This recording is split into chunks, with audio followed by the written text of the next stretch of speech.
Now I'm just going to show you a quick few lighting things, and that will be it for this tutorial.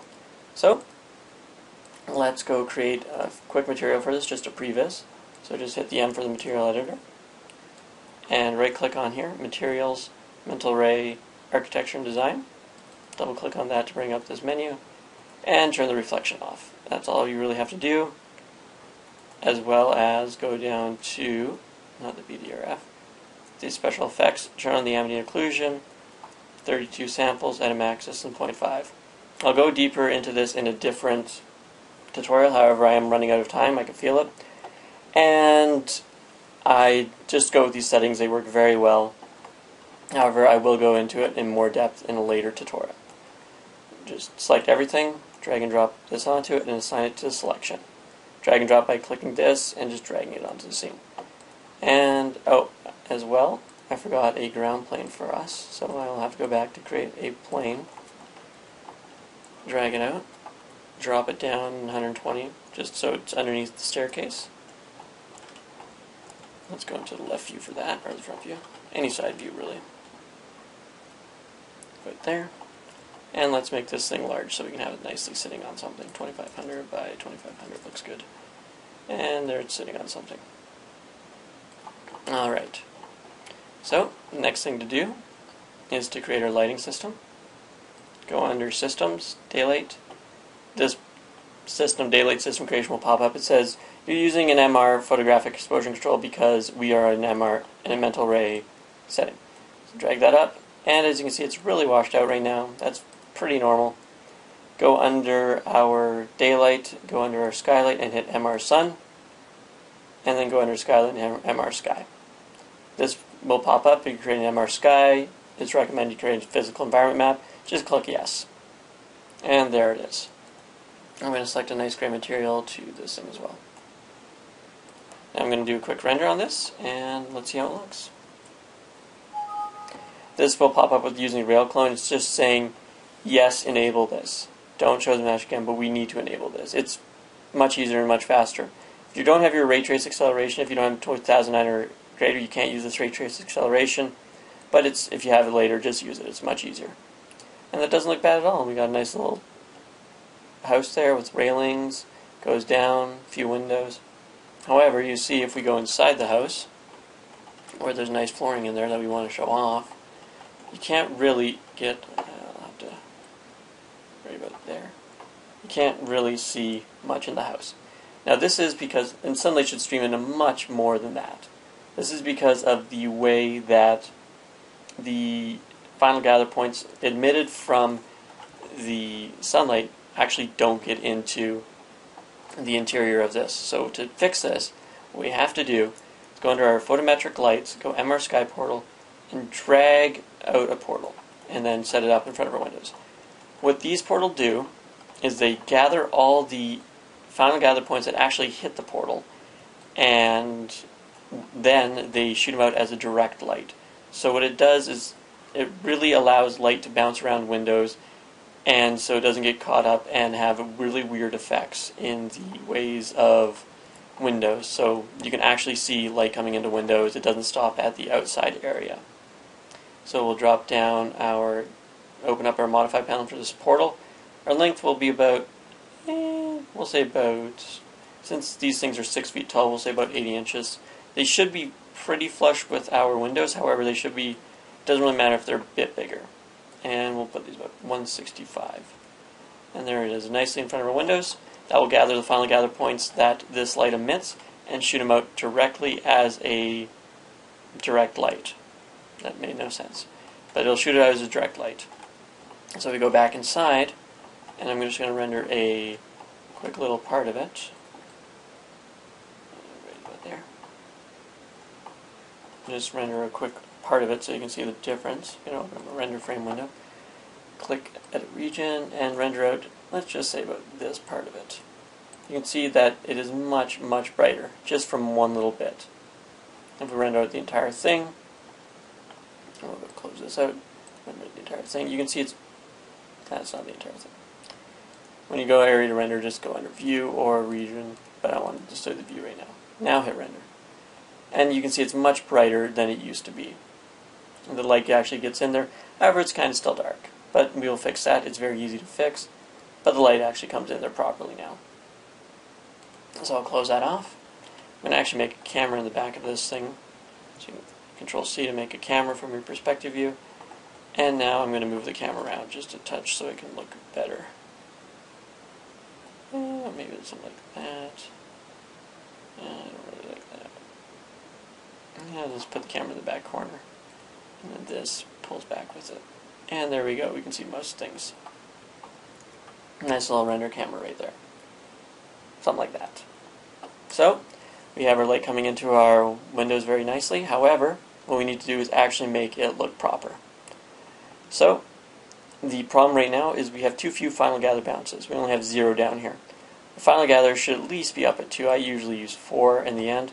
But what this does is light hits something and usually bounces off of it. Final gather bounces at 0, it just hits it. It doesn't bounce off. If you bump it up 1, we'll render this out to see the difference. You can see it's a bit lighter in there because the light actually bounces off again. Now let's bump that up to 2 and you can see the difference. I'll use region render view so you can see the difference very easily. After this is done rendering, at least it's small and it renders fairly quickly. There we go. We'll go under region. We'll select just a small region by the door so you can have a nice little view of it. And we'll bump this up to, let's say, 2. We'll render that out. And once I move this away, you can see this area is just a touch lighter than it used to be. Not by much, but it is a touch lighter. I might have to zoom in on it. As I can remember. I cannot even remember how to zoom in. Usually it's just mouse up. However, it's not working for me right now. So, there it is. As you can see right here, there's a bit lighter. There's a bit of a line down here. The video compression might screw it up, but it is a bit lighter on the inside. You can especially see it here. There's some darkness and then some lightness. That's just because there's more bounces for the light to bounce around on. So I just bump it up to 4, hit the view, hit render, and it will brighten up the entire scene on the inside. This is just from light that is coming in from the windows. As well as if you want more light to come in from the windows, all you have to do is hit the multiplier in your MR sky portals, which I usually bump up to 2. So let's do that next. Close this out. Click on my MR sky portal, bump the multiplier up to 2. Do that on both of them. I should have instanced them since they should be the exact same, however I didn't. Let's hit F9, and you can see it's even brighter now. And it actually looks like sunlight is streaming in from a very strong angle from these shadows that these shadows depict. Now that is a nice inside lighting. You have a nice little floor down there. Very well made. I like that floor generally very much. You have your railing outside, and then you have your sky in the background. Now I will close this out, and I will quickly show you how to do some basic lighting things to make it look even better. So first, what we have to do is drop down our horizon in our light, because as you saw in a render frame window, you can see the horizon right around there. I don't really like that. I want to drop it down so you just see sky. So what we'll do is select our light. I'm going to quickly select it by going select by name, and there it is, and we'll hit daylight. Select already, double click on daylight, go under the horizon height, go negative 1.5, and that should be good enough. We'll do another quick render, and as you see, no more horizon, it just kind of blew out there. And this gives it kind of a really high up feeling that this house is on. It's not like on the ground or anything, it's just high up, it looks good, it's overlooking something. We don't know what yet, but it's overlooking something.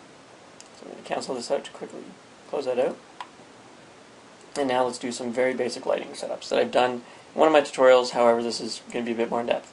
First is just a multiplier of the sun's intensity, 1 is good enough. This shadow is softness, usually I find 2 is good, 1 is pretty sharp. Samples is how many samples of shadows it does to actually create a shadow. How many samples of rays does it use to actually create a shadow? So I'm going to bump this up to 32. It gives it a bit more cleaner shadows, as you can see in my render right now. The shadows are a bit grainy on these sides right here. When I bump up the samples, these grains will go away as they are more precise. Next I will do my sky parameters is on, multiplier of 1, and that is good enough for there. The haze in the sky, this is how much haze is actually, like particulates in the sky.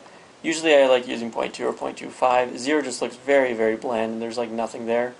And I also like making my scenes a bit saturated on the blue side. So it's a bit cooler feeling, because it's high up in the air, it will be a bit cooler feeling. So negative 1.5 gives it a bit more of a blue tint. Keep the 1.0 of saturation, and hit the render key. As you can see, it's a bit bluer, so it makes it feel like it's a bit cooler up here. However, because it's up in the higher in the sky, there's a bit more brightness inside it. And as you can see, when the shadows come up, they're a bit sharper. But they're softer around here, but there's no little small problems in here with the shadows. That made no sense. There's more samples, so it's cleaner, but the shadows aren't as sharp because I softened them up as well. Now that looks good for the inside. And now let's go into my render setup and throw out some very good, what I find good for beauty renders and single frame renders. So first, I like rendering out everything in HDTV 1280 by 720. My render samples per pixels, I usually like doing 4 and 64 or 1 and 16. However, my computer's slower here, so 1 and 16 is usually good for middle line. My filter I use is Mitchell all the time with the width and height of 4. And go up to it, there it is. I was wondering where that is. And on my soft shadow precision, I usually use 2. Just better. It's cleaner and it looks better. Now under Indirect Illumination, I will gather up my final gather precision to medium, and I will hit render.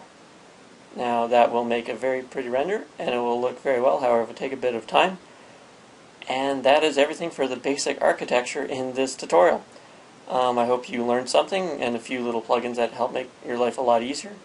And if you like what I did, please tell me what you like or what you want me to do next time. As well, on my blog there is a preview of my next tutorial, which is rocks falling down a hill, hitting something, and kind of exploding something. It focuses more on particle flow and on the Mass Effect dynamics. However, I didn't have time to finish it this week, so I just did this quick little tutorial. I hope you enjoyed it and learned something, and I will see you next time.